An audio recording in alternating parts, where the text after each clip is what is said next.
A good Erev Shabbos.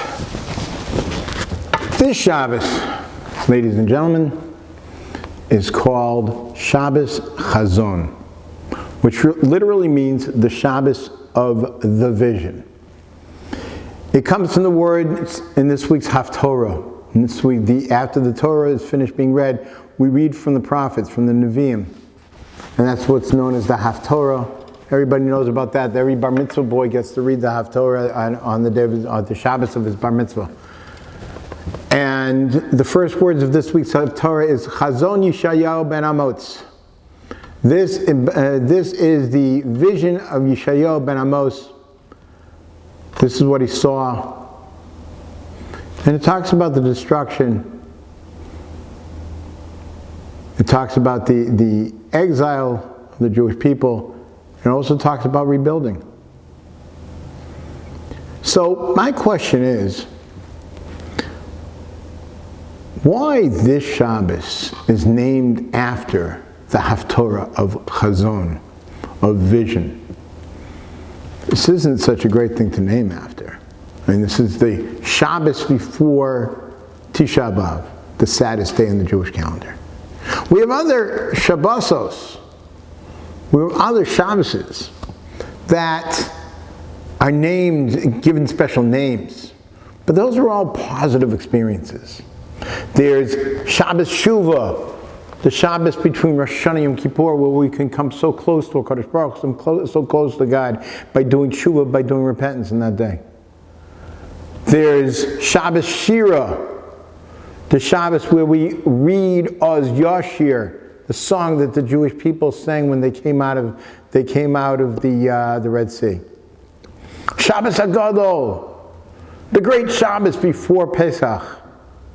Shabbos Chazon, Shabbos of vision, the Shabbos before Tisha B'Av, when we're right after Shabbos this year, we're going to be sitting on it. We're going to take off our Shabbos clothes, take off our shoes, put on regular clothes, sit down on the floor, cry.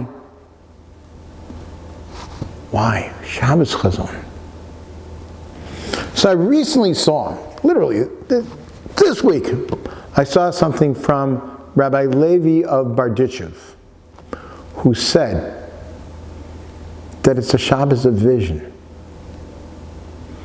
We know every Shabbos, a person gets another soul added to them, an exalted soul.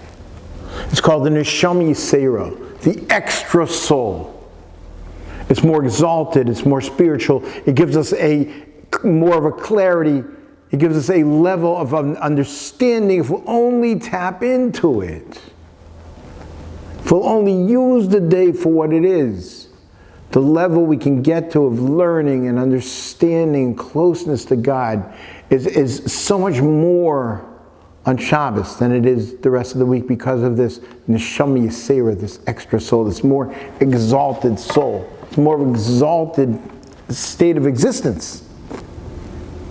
But on Shabbos Chazon, says Rabbi Levi Yitzchak of Berditchev, that's the Shabbos where God shows something to this exalted soul. He shows him the third temple, the Bayis Shlishi. He shows him, or he shows it, the soul of each and every one of us, what could be. The world of perfection. The world where the third Beis HaMikdash stands. The world where God reigns. A world where there is no evil. And he shows our soul, he gives our soul a vision of this is what it could be like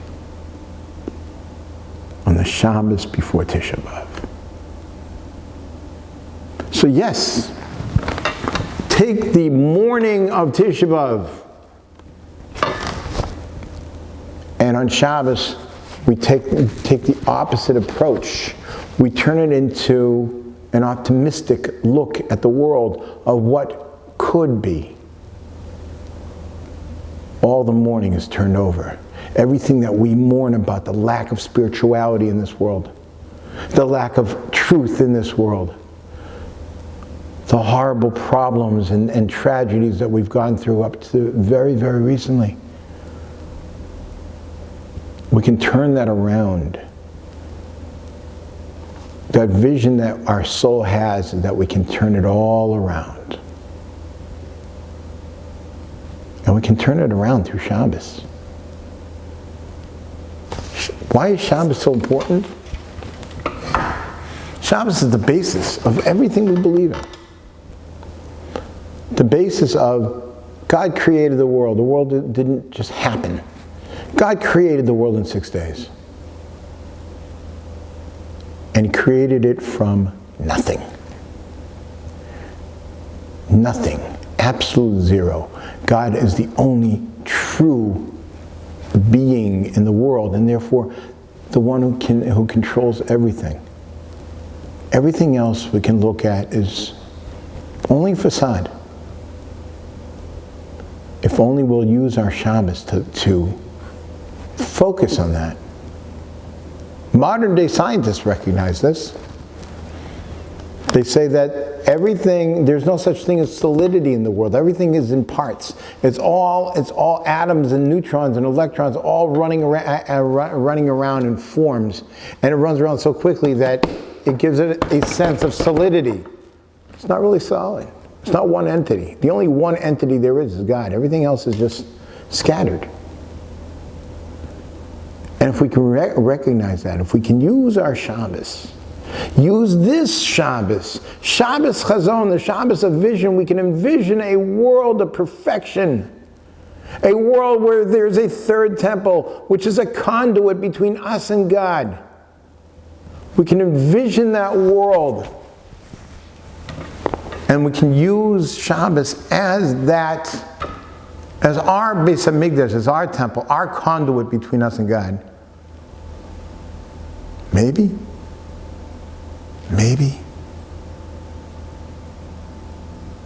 We can turn this Tisha B'Av into a day to celebrate the final completion and fruition of the world. Good jobs.